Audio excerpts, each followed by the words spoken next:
Assalamu alaykum, hurmatli dunyo yuzida yashayotgan aziz qarindoshlar. Barlig'inglarni kirib kelgan yangi yilinglar bilan tabriklayman. Yangi yil faqat hammamizga yaxshilik, omad, barakat ib kelsin. Barlig'inglarni teniga salomatlik, turmushingizga xotirjamlik tilayman. Yalqinlik salom bilan men Adil Qari.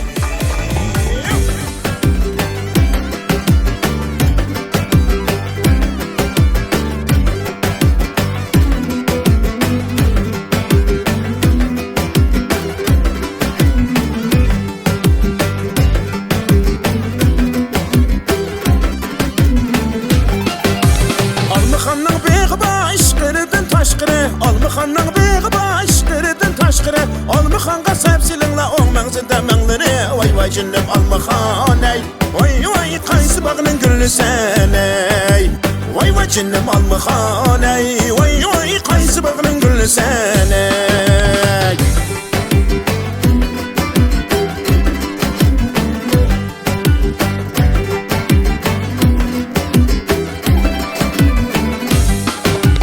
Almıxanның yolları 360 gündən beri Almıxanның yolları 360 gündən beri Almıxanğa yol məngəb deşildi tapanның teri Vay cünnüm Almıxan ey Vay qaysı bağının güllüsən ey Vay cünnüm Almıxan ey Vay qaysı bağının güllüsən ey